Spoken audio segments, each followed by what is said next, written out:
Hello everyone, स्वागत है आपका हमारे यूट्यूब चैनल ग्लांस एकेडमी पे। आज हम फिर से डिस्कशन कर रहे हैं सामाजिक धार्मिक सुधार जो आंदोलन चल रहे थे मॉडर्न हिस्ट्री में। हम उसमें 85 क्वेश्चन कर चुके हैं लास्ट वीडियो में, और आज हम उसके आगे के 86 क्वेश्चन नंबर से शुरू करेंगे। तो शुरू करते हैं हम आज के पहले प्रश्न को 86 नंबर पे। हिंदू विधवा पुनर्विवाह अधिनियम किस वर्ष पारित किया गया था? तो ये था 1856 में पारित किया गया था, और यह ईश्वरचंद विद्यासागर के सहयोग से पारित हुआ था या उनके प्रयासों से। क्वेश्चन नंबर 87 है, पश्चिमी भारत के डी.के. कर्वे का नाम निम्नलिखित में से किस संदर्भ में आता है? तो ये आप देखेंगे कि स्त्री शिक्षा पर भी इन्होंने फोकस किया है और विधवा पुनर्विवाह दोनों पर ही फोकस किया गया, तो इसलिए सी और डी दोनों ही इसका उत्तर सही हो जाएगा। डी.के. कर्वे प्रसिद्ध समाज सुधारक थे। उन्होंने विधवा विवाह और महिला शिक्षा के क्षेत्र में महत्वपूर्ण योगदान दिया। इन्होंने रानाडे के साथ विधवा पुनर्विवाह आंदोलन का संचालन किया तथा विधवाओं को शिक्षा देने के लिए विधवा आश्रम संघ की स्थापना की। इस आश्रम का उद्देश्य विधवाओं को शिक्षिकाओं, परिचारिकाओं और अथवा दाइयों के रूप में प्रशिक्षित करके आत्मनिर्भर बनाना था। धोदो केशव पंत कर्वे यानी कि डी.के. कर्वे विधवा पुनर्विवाह संघ के महासचिव थे, और इन्होंने वर्ष 1916 में बम्बई में प्रथम महिला विश्वविद्यालय की स्थापना भी की थी। क्वेश्चन नंबर 88 है, निम्नलिखित में से किसने प्रमुख रूप से विधवा पुनर्विवाह के लिए संघर्ष किया और उसे कानूनी रूप से वैध बनाने में सफलता प्राप्त की? तो यह जो कानूनी रूप से वैध कब हुआ? 1856 में, और ये ईश्वरचंद विद्यासागर के प्रयासों से जो है कि यह सफल हो पाया। तो यह जो कानून बना था ये कब बना था? 1856 में, यानी 20 जुलाई 1856 को हिंदू विधवा पुनर्विवाह अधिनियम पारित किया गया था। अगला प्रश्न है 89, इनमें से कौन सेक्रेटरी के रूप में हिंदू फीमेल स्कूल से संबंधित है? तो आप देखेंगे ईश्वरचंद विद्यासागर इसमें संबंधित हैं। बाकी क्वेश्चन नंबर 90 को हम देखते हैं। आपको बता दें कि ये जो क्वेश्चन आंसर सीरीज चलाई जा रही है यहाँ पे घटना चक्र की, ये आपके यूपी पीसीएस और एमपी पीसीएस प्री 2023 में जो आपके मई में होने वाले हैं उसके लिए बहुत ही हेल्पफुल कंटेंट रहेगा। शुरू करते हैं हम अगले प्रश्न को। इनमें से कौन सा कथन सही नहीं है? 1829 में विलियम बेंटिक ने सती प्रथा को कानून द्वारा अपराध घोषित किया था, यह बात सही है। सन 1856 में सरकार ने कानून बनाया जिसके अनुसार हिंदू विधवाएं पुनर्विवाह को कर सकती हैं, यह भी सही है। सन 1875 में स्वामी दयानंद सरस्वती द्वारा आर्य समाज की स्थापना की गई थी, यह भी बात सही है। राजा राम मोहन राय सती प्रथा के समर्थक थे, यह बिल्कुल गलत बात है क्योंकि वो इसके विरोध में थे, और इन्हीं के प्रयासों से 1829 में जो है कि लॉर्ड विलियम बेंटिक के कार्यकाल में यह कानून बन सका। तो डी ऑप्शन गलत हो जाएगा। तो यहाँ पे सही जवाब क्या हो जाएगा? कौन सा सही नहीं है? तो डी सही नहीं है। क्वेश्चन नंबर 91 देखते हैं। 1843 के एक्ट 5 के जो है कि किस बात को गैर कानूनी बना दिया था? तो 1843 में लॉर्ड एलनबरो के द्वारा आपके गुलामी यानी जिसको हम दास प्रथा कहते हैं, इसको जो है कि गैर कानूनी बना दिया गया था। आप देख सकते हैं यहाँ पे कि लॉर्ड एलनबरो के काल में 1843 के एक्ट 5 ने गुलामी अर्थात दासता को गैर कानूनी बना दिया। 1833 के चार्टर में एक धारा जोड़ी गई थी जिसमें दासता को शीघ्र अतिशीघ्र समाप्त करने को कहा गया था। 1843 ईस्वी में समस्त भारत में दासता अवैध घोषित कर दी गई और मालिकों को कोई प्रतिकार दिए बिना सभी दास स्वतंत्र कर दिए गए थे। सभी दास स्वतंत्र कर दिए गए थे। क्वेश्चन नंबर 92 है, निम्नलिखित में से किसने 1872 में नेटिव मैरिज एक्ट को पारित कराने में महत्वपूर्ण भूमिका निभाई थी? तो केशव चंद सेन ने इसमें महत्वपूर्ण भूमिका निभाई थी। यहाँ पर देखेंगे आप, केशव चंद सेन ने 1872 में नेटिव मैरिज एक्ट को पारित कराने में महत्वपूर्ण भूमिका निभाई थी। इस एक्ट में लड़कियों के लिए विवाह की जो आयु थी न्यूनतम वो 14 वर्ष रखी गई और लड़कों के लिए न्यूनतम 18 वर्ष कर दी गई। इसे ब्रह्म विवाह अधिनियम भी कहा जाता है। कौन सा? ब्रह्म विवाह अधिनियम भी। ऐसा क्यों? क्योंकि जो केशव चंद सेन थे इन्होंने जो है कि भारतीय ब्रह्म समाज की स्थापना की थी, जो आपके राजा राम मोहन राय द्वारा स्थापित ब्रह्म समाज का ही एक अगला भाग था, इसीलिए इसको ब्रह्म विवाह अधिनियम भी कहा जाता है। क्वेश्चन नंबर 93 है, नेटिव मैरिज एक्ट किस वर्ष पारित किया गया? तो 1872 में जो है कि एक्ट पारित किया गया था। अगला प्रश्न है, बाल विवाह प्रथा को नियंत्रित करने के लिए 1872 में सिविल मैरिज एक्ट ने लड़कियों के विवाह की न्यूनतम उम्र कितनी निर्धारित की थी? कि 14 वर्ष हो गई थी, और 14 वर्ष से कम महिलाओं या कम बच्चियों का विवाह नहीं हो सकता था, और इसी तरीके से लड़कों के लिए न्यूनतम उम्र क्या थी? 18 वर्ष कर दी गई थी। क्वेश्चन नंबर 95 है, 1853 में जन्मे ये पश्चिमी भारत के पारसी व्यक्ति थे। ये इंडियन स्पेक्टेटर और वॉइस ऑफ इंडिया के संपादक भी थे। ये एक समाज सुधारक थे। सम्मति आयु अधिनियम 1891 के पक्ष में प्रमुख संघर्षकर्ता भी थे। तो यह जो बात कही जा रही है BM मालाबारी यानी कि बहराम जी मालाबारी के बारे में ये बातें कही गई हैं। क्वेश्चन नंबर 96 है, शारदा अधिनियम के अंतर्गत लड़कियों और लड़कों के विवाह की आयु क्रमशः कितनी रखी गई थी। आपको बता दें कि शारदा अधिनियम 1929 को जो है कि पारित किया गया था और ये हरविलास शारदा जी के प्रयासों से पारित किया गया था और इसमें लड़कियों की न्यूनतम आयु 14 वर्ष थी और लड़कों की न्यूनतम आयु 18 वर्ष रखी गई थी। अगला प्रश्न है, शारदा एक्ट संबंधित था तो ये बाल विवाह को प्रतिबंधित यानी बाल विवाह को रोकने से संबंधित था। क्वेश्चन नंबर 98 है, थियोसोफिकल सोसाइटी की स्थापना किसने की थी। अब यहाँ पर आपको ऑप्शन एनी बेसेंट भी दे सकता है, लेकिन इस प्रश्न में नहीं दिया हुआ है, तो आपको एनी बेसेंट नहीं बल्कि मैडम ब्लावेट्स्की का नाम जो है कि सही करना है। 98 का सही उत्तर हो जाएगा यहाँ पे। क्वेश्चन नंबर 99 है, भारत में थियोसोफिकल सोसाइटी की सफलता मुख्यतः क्या थी। एनी बेसेंट के कारण थी, कर्नल अलकाट के कारण थी, या सर विलियम क्रुक के कारण थी, या एम मालवीय जी के कारण थी। तो देखिए, स्थापना जरूर कर्नल अलकाट ने की थी और मैडम ब्लावेट्स्की ने की थी, लेकिन उसको सफल बनाने के लिए यानी उसके द्वारा जो राष्ट्रीय आंदोलन में योगदान दिया गया वो मुख्य रूप से आपके एनी बेसेंट जी के द्वारा दी गई थी। क्वेश्चन नंबर 100 देखते हैं हम लोग, निम्नलिखित में से कौन सा युग्म सुमेलित नहीं है। तो राजा राम मोहन राय जी के द्वारा 1828 में ब्रह्म समाज की स्थापना की गई, स्वामी दयानंद सरस्वती के द्वारा 1875 में आर्य समाज की स्थापना की गई, स्वामी विवेकानंद जी के द्वारा 1897 में रामकृष्ण मिशन की स्थापना की गई, महादेव गोविंद रानाडे के द्वारा थियोसोफिकल सोसाइटी की स्थापना की गई। तो यही सुमेलित गलत हो जाएगा, क्योंकि महादेव रानाडे जी ने इसकी स्थापना नहीं की थी, बल्कि इसकी स्थापना तो कर्नल अलकाट मैडम ब्लावेट्स्की साहब ने की थी और इसमें एनी बेसेंट इससे जुड़ी हुई थी थियोसोफिकल सोसाइटी से। क्वेश्चन नंबर 101 है, आपको मैच करना है। तो प्रार्थना समाज आपके स्वामी दयानंद सरस्वती जी के द्वारा 1875 में खोला गया, ब्रह्म समाज राजा राम मोहन राय जी के द्वारा 1828 में खोला गया। सॉरी, गलत हो गया यहाँ पे मैचिंग, फिर से समझते हैं। प्रार्थना समाज को अगर हम देखेंगे तो ये आपके प्रार्थना समाज यहाँ पे रानाडे इससे संबंधित हैं, ठीक है, रानाडे, जो कि आत्माराम पांडुरंग के द्वारा 1867 में ओपन किया गया था। ब्रह्म समाज राजा राम मोहन राय जी के द्वारा आपके 1828 में खोला गया था और आर्य समाज 1875 में स्वामी दयानंद सरस्वती जी के द्वारा स्थापित किया गया। वहीं रामकृष्ण परमहंस यानी रामकृष्ण जो मिशन था, इसको 1897 में विवेकानंद जी के द्वारा स्थापित किया गया था। तो ये इसके सही कूट हो जाएंगे, आप इसको आगे भी देख सकते हैं। क्वेश्चन नंबर 102, निम्नलिखित में से कौन सुमेलित नहीं है। थियोसोफिकल सोसाइटी एनी बेसेंट जुड़ी थी, तो ये सही है। रामकृष्ण मिशन से रामकृष्ण परमहंस जुड़े थे, यह गलत है, क्योंकि इसकी स्थापना ही इनके लिए स्वामी विवेकानंद ने किया था, इनको अपना गुरु मानते थे वो। ब्रह्म समाज की स्थापना राजा राम मोहन राय जी ने की, आर्य समाज की स्थापना दयानंद सरस्वती ने की थी। क्वेश्चन नंबर 103 है, निम्नलिखित में से कौन सा एक सुमेलित नहीं है। प्रार्थना समाज डॉक्टर आत्माराम पांडुरंग ने 1867 में ओपन किया था, सही है। आत्मीय सभा देवेंद्रनाथ टैगोर, भारतीय ब्रह्म समाज केशव चंद्र सेन, राधा स्वामी सत्संग तुलसीराम। तो बी ऑप्शन सही हो जाएगा, क्योंकि आत्मीय सभा की स्थापना 1815 में राजा राम मोहन राय जी के द्वारा की गई, जबकि देवेंद्र टैगोर के द्वारा ब्रह्म समाज की अगली संस्था जो आदि ब्रह्म समाज था उसकी स्थापना की जाती है। क्वेश्चन नंबर 104 है, यहाँ पे मिलान करना है कि ब्रह्म समाज की स्थापना कहाँ हुई, मानव धर्म सभा की स्थापना कहाँ हुई और आर्य समाज की स्थापना कहाँ हुई और नदवा उल अलमा की स्थापना कहाँ पे हुई थी। तो आप देख सकते हैं इसको, जो है कि हम आगे देखते हैं इसको। देखिए, 1828 ईस्वी में राजा राम मोहन राय जी के द्वारा ब्रह्म समाज की स्थापना की गई थी और राजा राम मोहन राय बंगाल से संबंधित थे, इसलिए इन्होंने कलकत्ता में इसकी स्थापना की।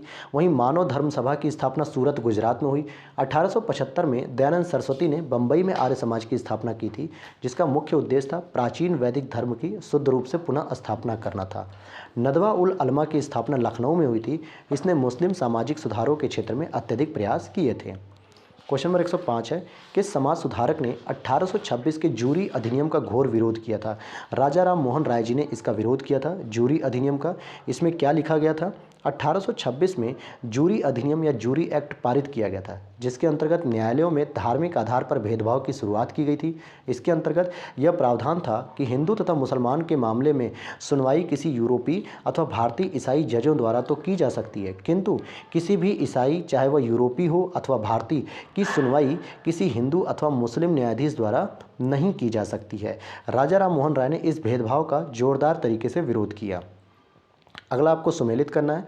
प्रार्थना समाज की बात करेंगे तो प्रार्थना समाज आपका यहाँ से हो जाएंगे महादेव गोविंद रानाडे, इससे संबंधित थे। रामकृष्ण मिशन की बात करेंगे तो स्वामी विवेकानंद हो जाएंगे। सत्यशोधक समाज की बात करेंगे तो ज्योतिबा फूले हो जाएंगे।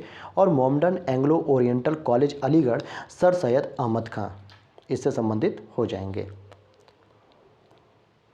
क्वेश्चन नंबर 107 हम देखेंगे, पूना सार्वजनिक सभा की स्थापना किसके द्वारा की गई थी? पूना सार्वजनिक सभा की स्थापना किसके द्वारा की गई थी? 1858 में महादेव गोविंद रानाडे जी के द्वारा, या 1870 में महादेव गोविंद रानाडे जी ने, 1870 में पंडिता रमाबाई रानाडे, 1870 में सुरेंद्रनाथ बनर्जी ने? तो देखिए, महादेव गोविंद रानाडे ने 1870 में पूना सार्वजनिक सभा की स्थापना की थी। अगला क्वेश्चन है, कौन सा एक सही सुमेलित है? भारतीय ब्रह्म समाज, ये हो जाएंगे केशव चंद्र सेन, जबकि यहाँ राजा राम मोहन राय दिया है तो ये गलत हो गया। तत्वबोधिनी सभा, ये देवेंद्रनाथ टैगोर होंगे, लेकिन यहाँ पे केशव चंद्र सेन दिया है, यह भी गलत है। सत्यशोधक समाज, ये देवेंद्रनाथ टैगोर दिया है, जबकि इसका होना चाहिए था ज्योतिबा फूले को, तो यह भी गलत है। The servants of India society जो 1905 में स्थापित की गई थी गोपाल कृष्ण गोखले के द्वारा, तो डी ऑप्शन सही हो जाएगा। क्वेश्चन नंबर 109 है, MC सीतलवाड़, BN राव, अल्लादी कृष्ण स्वामी अय्यर प्रख्यात सदस्य थे किसके? सर्वेंट्स ऑफ इंडिया सोसाइटी के। और आपको पता होना चाहिए कि BN राव जो है कि हमारे संवैधानिक सलाहकार थे और अल्लादी कृष्ण स्वामी अय्यर प्रारूप समिति के सदस्य थे, जिसके अध्यक्ष भीमराव अंबेडकर जी थे। क्वेश्चन नंबर 110 को हम पढ़ेंगे, गोपाल कृष्ण गोखले ने किस वर्ष में भारत सेवक मंडल अर्थात सर्वेंट्स ऑफ इंडिया सोसाइटी की स्थापना की? तो 1905 में इन्होंने इसकी स्थापना की थी। अगला प्रश्न है, सर्वेंट्स ऑफ इंडिया सोसाइटी की स्थापना किसके द्वारा की गई थी? बी ऑप्शन सही हो जाएगा, गोपाल कृष्ण गोखले जी के द्वारा 1905 में की गई थी। और इससे संबंधित हमारे MC सीतलवाड़ जी भी थे और BN राव जी भी इसी से संबंधित थे। क्वेश्चन नंबर 12 है, 112, सर्वेंट्स ऑफ इंडिया सोसाइटी की स्थापना किसने की? और यह 3 बार प्रश्न पूछा जा चुका है। गोपाल कृष्ण गोखले जी के द्वारा 1905 में स्थापना की जाती है। 113, सर्वेंट्स ऑफ इंडिया सोसाइटी की स्थापना किसने की थी? तो यहाँ पे GK तिलक लिखा है, अर्थात GK गोखले, गोपाल कृष्ण गोखले। ये प्रश्न इतनी बार रिपीट होते हैं कि आपको याद हो जाएगा हमेशा के लिए। अगला प्रश्न है, भारत सेवक समाज की स्थापना किसने की है?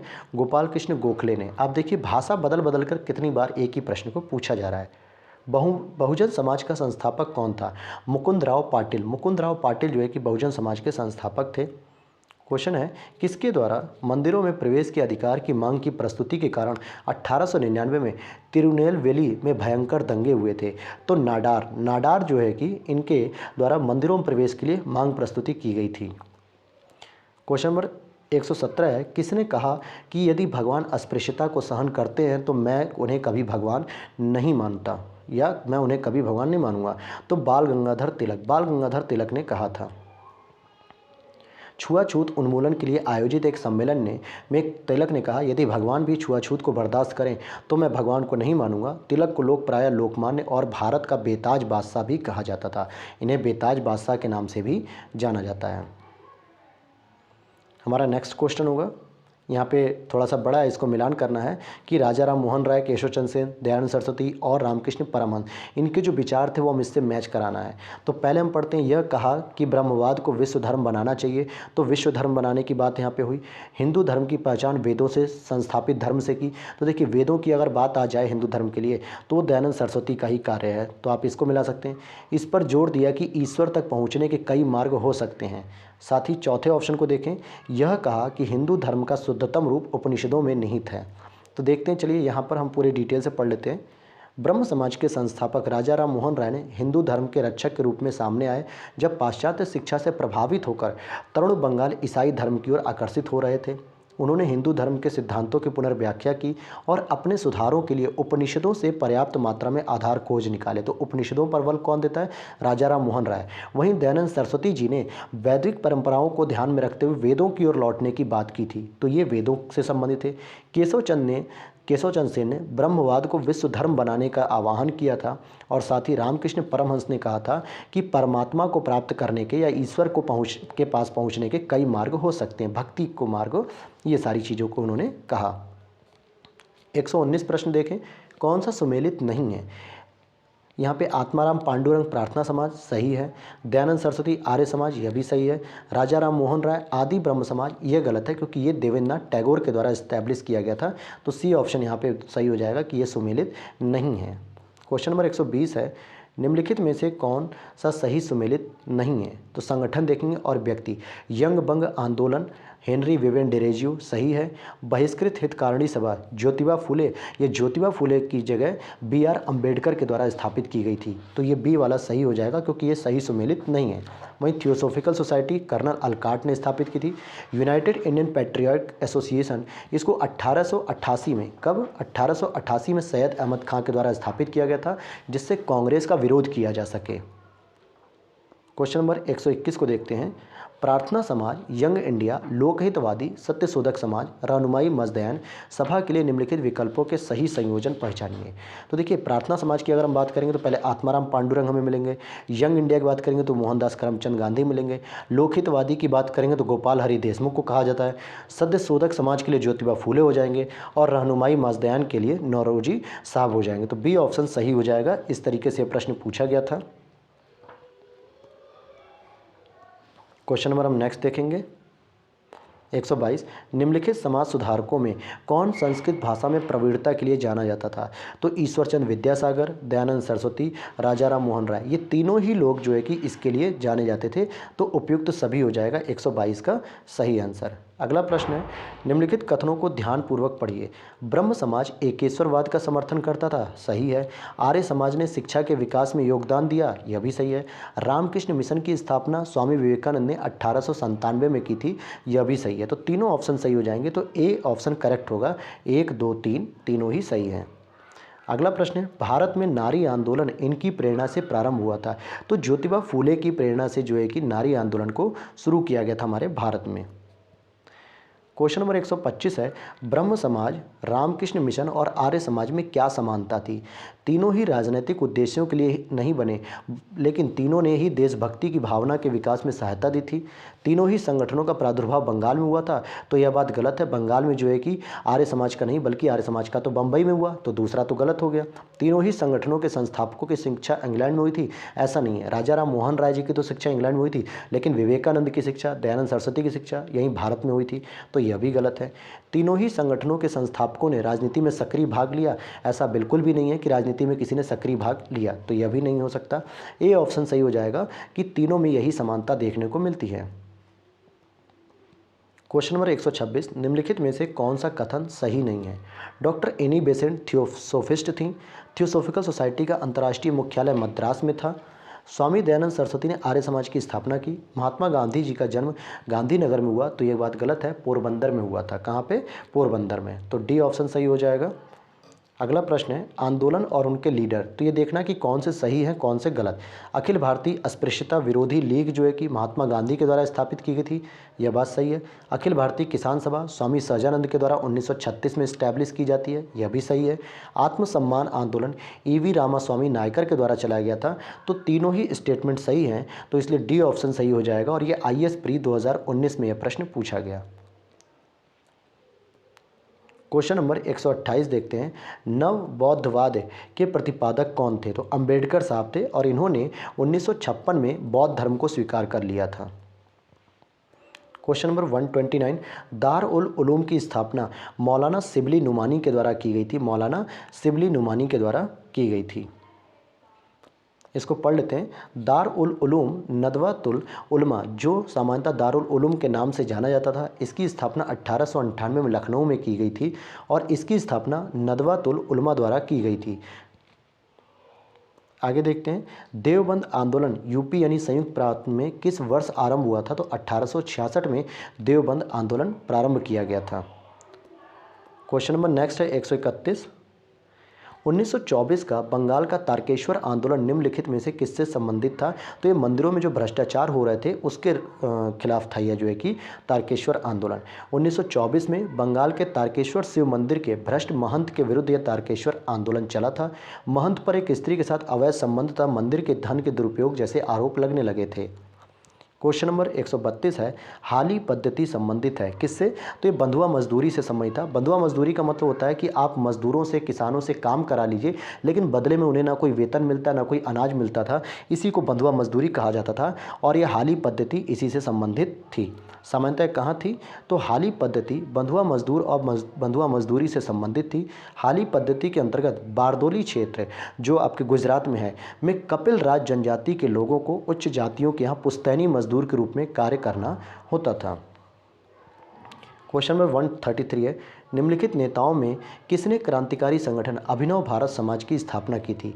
तो अभिनव भारत समाज की स्थापना विनायक दामोदर सावरकर यानी कि वीडी सावरकर जी के द्वारा की गई थी। और यह कब किया था इन्होंने? 1904 में इसकी स्थापना की थी। 1904 में इसकी स्थापना की थी। चलिए अगला चैप्टर देखते हैं हम, कांग्रेस से पूर्व राजनीतिक संस्थाएं, लेकिन इसको मेरे दोस्त नेक्स्ट वीडियो में हम लोग देखेंगे। और मैं आपको बता दूं कि संडे अब आपको जो है कि हर सब्जेक्ट की मैराथन मिलेगी जो आपकी तैयारी में और भी मैराथन की तरह एकदम दौड़ेगी। मिलते हैं नेक्स्ट वीडियो में। Thanks for watching.